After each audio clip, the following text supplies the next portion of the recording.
Boa tarde, pessoal. Vamos aguardar o pessoal entrar aqui na sala. Vamos ver quem está entrando para assistir essa live agora.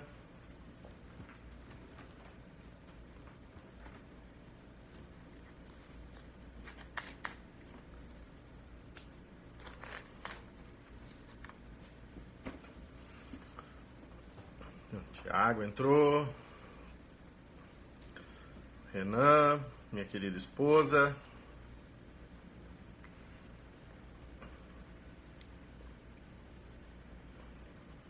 Isso aí, pessoal. Vamos entrando. O grande amigo Rodolfo, que está bem longe de mim, está aqui do meu lado aqui agora. Isso aqui é o bastidor. Para quem não sabe, eu tô num hotel. Nós estamos aqui no hotel em São Paulo, ministrando. Rodolfo está ministrando o curso o segundo módulo da formação em PNS. E eu estou aqui assessorando. E a gente aproveita para fazer essas lives nesse meio tempo. Já para avisar quem está aí que amanhã, 8h45, vai ter uma live no Instagram da PNS, da Prática Neurosensorial, @Prática Neurosensorial, sobre as disfunções neuroarticulares. Então, quem puder estar amanhã, eu vou divulgar no meu Instagram, nos stories depois. Quem estiver lá pode ficar à vontade. Muito bem, Thiago entrou. A Dani entrou. Todo o pessoal conhecido, os nossos amigos. Claudião, nosso residente. Maravilha. Bom, para a gente não se alongar, e essa live vai ficar disponível 24 horas no Stories, então depois vocês podem marcar as pessoas que vocês conhecem, que não puderam estar ao vivo, para poder assistir esse conteúdo sobre, então, a neuromatriz da dor. Então, o que eu quero comentar com essa questão da neuromatriz é que, assim, existe, então, uma evolução na teoria da dor. Então, vamos dizer assim, a teoria aceita que a gente tem hoje é a teoria das comportas, onde, então, a gente entende o processamento da dor do mecanismo fisiológico por parte da teoria das comportas. Ela foi descrita por Ronald Melzack e Patrick Wall, e o próprio Ronald Melzack, com estudos depois, dos anos 60, onde foi publicada a teoria das comportas, estudos principalmente com pacientes amputados, ele começou a ver que essa teoria ela não estava 100%. Ela explica muita coisa, ela explica de um ponto de vista fisiológico, bioquímico, muito legal, porém ela não é 100%, porque de acordo com a teoria das comportas, eu preciso do receptor que tenha uma disfunção, que tenha uma lesão, que tenha uma agressão, e que isso vai desenvolver o processo nociceptivo que vai então virar dor. O que acontece? Ele começou a estudar paciente amputado, e pacientes amputados que têm dor no membro fantasma. Então, assim, como que eu posso ter dor sem ter o receptor naquele membro que não existe mais? Então, ele começou a analisar, começou a fazer vários estudos de que tinha um processo um pouco mais complexo por trás desse processamento da dor. Então, ele desenvolveu, dos anos 80, ali perto dos anos 80, em 84, dos anos 70 e 80, em 84 ele publicou o que é então chamado de neuromatriz da dor de Melzack. E uma coisa que eu sempre menciono é assim, se um cara, com toda a propriedade que ele tem de ter desenvolvido uma teoria de dor, explicado uma teoria de dor, se ele mesmo fala que o negócio não está 100%, eu vou acreditar nele. Então, assim, por mais que a gente saiba que existe toda a fundamentação por trás da teoria das comportas e que ela é válida, ele disse que ela não está completa, então eu vou acreditar nele. O cara é um pesquisador sobre essa característica de dor, é professor emérito da Universidade de McGill no Canadá, é uma das universidades que mais publica sobre parte de neurociência da dor, então vamos confiar no que ele diz e o que as pesquisas mostram para a gente. Então, essa evolução que a gente tem da neuromatriz para, né, da teoria das comportas para a neuromatriz, eu fiz uma imagem que eu quero compartilhar com vocês. Então, eu vou virar a câmera aqui, que aí vocês vão verificar essa diferença. O que a gente tem? Nós vamos fazer aqui a imagem. Beleza. Então, o que a gente tem? Nessa imagenzinha aqui, ó, a gente tem o esquema, né, a esquematização da teoria das comportas, onde a gente tem lá as fibras mais grossas que vão dar a informação de característica proprioceptiva, sensorial, e nós temos as fibras fibras mais finas, né, não mielinizadas, que são as fibras do tipo C, que vão carregar o impulso nociceptivo. E aí, então, eu tenho a comporta da dor, que está lá situada na medula, e aí, a partir desse processamento aqui, isso vai enviar uma informação para o cérebro, e aí, se eu tiver, dependendo da quantidade de informação, de ativação das fibras, né, grossas e da quantidade de fibras finas, dependendo da proporção entre elas, a gente acaba tendo a dor. E aí, o que ele viu? Que a teoria das comportas não é só isso aqui. A gente tem todo um resto de um mecanismo que tem certas características de processamento central, de processamento do cérebro, que interferem sobre o processamento da dor. E esse processamento da dor ele vai interferir em duas características. Uma, na intensidade a ser sentida de dor, e e a segunda questão é se eu vou ter dor ou não. Então, essa evolução, isso aconteceu já nos anos 80. Nos anos 80 a gente já tinha essa esquematização, mostrando então essa evolução, mostrando essa diferenciação. Então, quais são as principais características dessa informação da neuromatriz da dor? Então, ela trabalha, deixa eu só ajustar aqui para não pegar a luz, ela trabalha em 3 espectros, tá? Então, aqui eu tenho o processamento sendo feito no meu corpo, né? No meu cérebro, em 3 grandes áreas. Então, a primeira área é a parte cognitiva avaliativa. Vou mudar, vamos começar pela S, que é a parte sensório-discriminativa.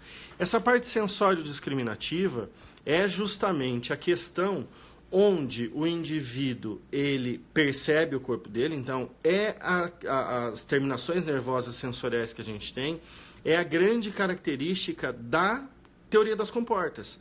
A partir dali, onde eu tenho todas as informações motoras e sensoriais, todas as informações viscerais, todas as informações das minhas entradas sensoriais de olhos, ouvido, né, o vestíbulo, a boca, os pés e por aí vai. Então, toda a parte corporal está dentro desse espectro S. E aí a gente tem o grande diferencial da neuromatriz da dor, que são esse componente cognitivo-avaliativo, que aqui, pessoal, está dentro algumas coisas importantes, como, por exemplo, aprendizagem cultural. Ou seja, minha cultura interfere sobre eu vou sentir dor ou não, e em que intensidade. Experiências passadas, ansiedade, depressão, expectativa, tudo dentro dessa parte cognitiva avaliativa. Então, dentro desse contexto, o que a gente vê? Uma característica de que essas informações que eu venho trazendo comigo interferem no processamento de uma dor ou não. Então, ao passo que eu tenho uma informação nociceptiva de, por exemplo, eu queimo a minha mão cozinhando. Se eu não faço isso com frequência, aquilo se torna uma coisa muito ruim. Porque queimar a mão não é bom.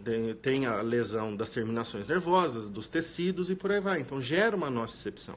Agora, se eu começo a trabalhar como, né, auxiliar de cozinha e para virar chefe de cozinha, eu queimo uma vez, eu queimo 2, 3, 4. E meu cérebro começa a perceber de que eu não vou, tipo, minha mão não vai cair se eu der uma queimadinha na mão. Então, o que isso acontece? Eu começo a não sentir mais as dores da queimadura.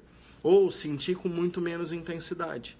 Então, essa é uma característica que faz com que eu diminua a intensidade da dor por uma experiência passada. Agora, existe o contrário também. A gente tem a história, né, que é muito comum, que a gente lembra dos escravos brasileiros, que não podiam, né, pegar as mangas e não podia tomar o leite. E que manga com leite faz mal. Então, assim, provavelmente, aquele escravo que estava lá, que comia manga com leite, provavelmente ele passava mal. A gente sabe que manga com leite não faz mal. Agora, se ele tem uma coisa intrínseca dentro dele de que manga com leite faz mal, vai fazer mal. Então, isso tudo está ligado a essa parte cognitiva avaliativa. Ah, eu não posso comer tal coisa porque eu passo mal. Eu não posso ter tal coisa. Fora os pacientes as pessoas que são realmente alérgicas, né? Então, pode existir grande parte desse componente. Ah, eu não posso andar de bicicleta porque me dói as costas. Andar de bicicleta não dói as costas. Se você sobrecarregar, pode ser que sim, mas assim, não é uma atividade que faz com que você tenha uma dor muito elevada. Tá? E o terceiro componente que é interessante dessa neuromatriz é o componente motivacional afetivo. Entra dentro dessa parte aqui toda a minha função de eixo hipotalâmico hipofisário adrenal, então que controla toda a minha função neurohormonal, tá? Entra aqui também toda a minha função de sistema nervoso autônomo. Então, estados de ansiedade e depressão interferem sobre a minha característica de dor. Todo o sistema límbico. Então, se eu tenho uma situação onde eu estou com vários conflitos e que isso faz com que eu esteja alerta no meu dia a dia, se eu estou pensando em muita coisa, se eu tenho muita coisa para resolver e isso começa a me gerar um pouco de ansiedade, um pouco de estresse, isso é um fator que pode fazer com que eu comece a ter dor, ou uma dor que eu já tenha passe a ser pior. Então, essa característica de todos esses aspectos são o que a gente chama de características de entrada, assim, são coisas que eu já tenho comigo. E que isso tudo vai ser levado de informações para áreas do cérebro, como córtex singular anterior, como córtex pré-frontal e como córtex insular ou ínsula, e vão ser interpretadas. E a partir daí eu posso ter dor. Só que a grande característica que a gente sabe hoje é que não é só dor, tá, que pode acontecer. Eu vou mostrar para vocês aqui na parte da saída, ó. Então aqui, ó, todas essas três informações são informações de entrada. As informações de saída estão ligadas à percepção da dor. Então, se eu vou ter dor ou não, quanto que eu vou ter de dor ou não, e se essa dor ela para mim é estressante ou não. Tá? Existem programas de ação, tá? Então que está ligado a programas de ação voluntária e involuntária, como por exemplo, o paciente que tem um problema de coluna e tem um desvio antálgico. Esse desvio antálgico nada mais é do que um processo de saída desse sistema, ou seja, ele precisa se defender, ele precisa defender a coluna, então ele faz essa questão de fazer de forma involuntária esses programas de ação.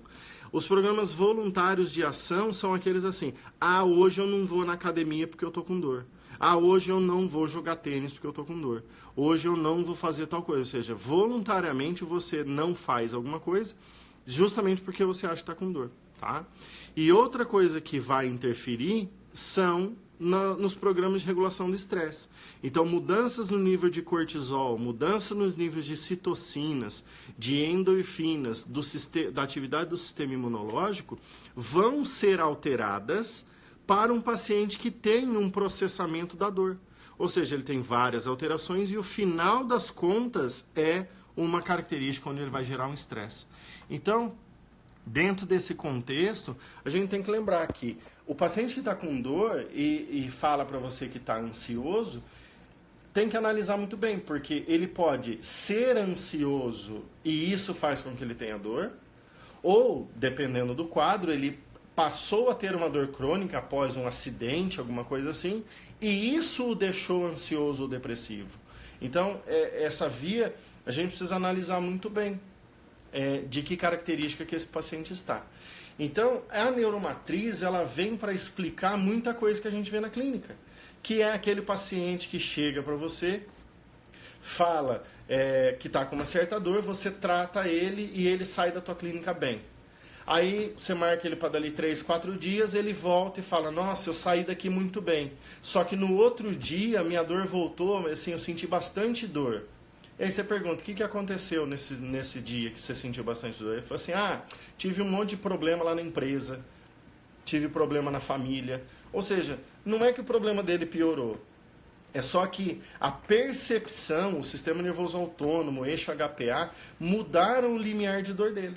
Então, por exemplo, se você trabalha, né, se você está numa rotina de trabalho muito grande e que você está tendo que ficar muito tempo em pé, que você está tendo que ter atenção, muita atenção naquilo que você está fazendo, isso tudo vai mudar a tua atuação do sistema nervoso autônomo. Então, se tua lombar, por exemplo, a musculatura da tua lombar, ela aguenta X tempo com você em pé, trabalhando e fazendo suas coisas, devido à atividade física que você faz, a flexibilidade, a força que você tem. Se caso você faça mais do que, né, mais do que você tem capacidade, você acaba tendo dor. Agora, existe uma situação. Se essa é a minha capacidade, se até aqui é que eu aguento, e o meu sistema nervoso autônomo está regulado, então o meu limiar de dor está aqui em cima. Agora, eu desregulo meu sistema nervoso autônomo, eu desregulo meu eixo HPA. Ou seja, eu tenho um monte de problema emocional, um monte de problema de estresse, um monte de coisa que eu tenho que lidar. O que acontece é o quê? Não é que eu faço mais, eu faço um pouco mais, só que eu abaixo o meu limiar. Ou seja, uma coisa que não era dolorosa, com abaixar o limiar por causa da alteração do sistema nervoso autônomo, do eixo HPA, isso passa a ser doloroso. E aí, se você fizer técnicas que vão levar a movimento, levar a fortalecimento, levar a flexibilização, essa tua dor melhora. Porque na realidade você não tem um problema, você só está sobrecarregando um tecido. Então, mostra que por trás de uma dor pode não haver um problema, pode não haver uma lesão, que é a grande definição que a gente tem hoje de dor. Que dor é uma experiência sensorial e emocional desagradável associada a uma lesão tecidual real ou em potencial. Então, essa lesão em potencial é o que? É uma sobrecarga, é uma coisa que você fez a mais, uma lesão, um esforço que você fez a mais. Não necessariamente é uma coisa que está lesionando o teu tecido. Então, essa é a grande característica que a gente tem da neuromatriz da dor. É poder explicar com todos esses elementos o que a gente vê na parte clínica, e não só uma coisa que a gente consegue mensurar de forma isolada em pesquisa. Lógico, hoje, com a evolução dessa teoria, já existem várias características que mostram como que a gente pode pesquisar todos esses efeitos, e isso já tem sido feito de várias formas. Então, deixar bem claro que existe uma evolução da dor, tá? Existe uma evolução na teoria da dor.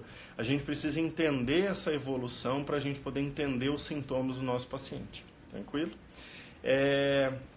Onde se aprende mais isso? Tem um monte de artigo que tem aí, tem livros que já falam sobre isso, tá?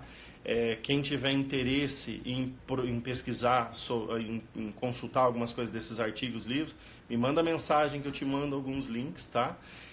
E esse é um dos conteúdos que eu falo no curso de dermoneuromodulação, que é o curso que eu promovo junto com o Instituto Salgado. Então, se vocês quiserem mais informações sobre essa formação, faça o seguinte, no link da bio, da minha bio, eu tenho lá o link para baixar o e-book da DNM, tá? Onde passa todas as informações sobre a própria técnica e sobre a formação. Então, a DNM é uma técnica que usa esses novos conceitos para tratar o paciente. Então, dentro do curso eu ensino todos esses conceitos. E também tem o vídeo de apresentação da técnica. Então, tá lá, tem a playlist do YouTube, também está no link da bio. Então, só clicar lá que você consegue baixar o e-book e consegue ser direcionado para a página do YouTube do Instituto Salgado, que tem as informações sobre a dermoneuro, tá? Então, assim, queria deixar bem claro que o processo de nocicepção é a entrada do sistema, depois tem toda a interpretação e que o processo de dor, o processo de mudança de tônus, o processo de adaptações que o corpo faz e mudanças do sistema nervoso autônomo e do eixo HPA são só um processo de saída. Então, para a gente poder regular isso, a gente tem que inibir a nocicepção. Existem várias técnicas, a dermoneuromodulação, a prática neurosensorial são técnicas assim. Então, com essas características, eu deixo essas informações para vocês aqui nessa live. Como sempre, as lives elas são curtinhas, para que a gente consiga, né, passar uma mensagem, passar alguns conceitos. E se vocês tiverem quaisquer dúvidas, estou à disposição de vocês. E gostaria de agradecer a presença de vocês nessa live. Então, quiser fazer o download dos materiais, entra lá no link da bio do meu perfil no Instagram, @lisandrocess, e se você quiser saber mais informações sobre cursos, entra lá no perfil do Instituto Salgado, no site do Instituto Salgado, que tem mais informações também. Tá? Sobre a Dermoneuro, pessoal, nós temos algumas datas já programadas, tá? Algumas já confirmadas, então para quem quiser saber, nós temos agora 27 e 28 de abril, uma turma em Salvador. Dia 1º e dia 2 de junho, aqui em São Paulo, essa turma já está confirmada, tá? Algumas vagas ainda tem. Dia 14 e 15 de junho em Campinas, 20 e 21 do 7 em Belo Horizonte. Também essa turma de Belo Horizonte está quase para confirmar, tá? E 10 e 11 de agosto em Londrina. Então, quem tiver interesse, essas são as datas da dermoneuromodulação.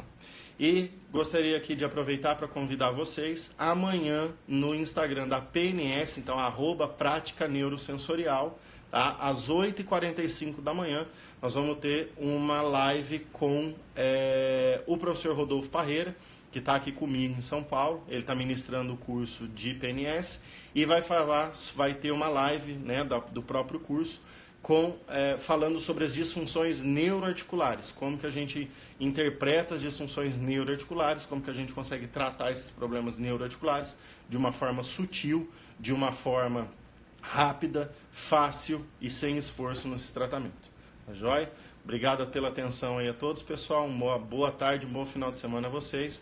Até a próxima. Valeu, obrigado.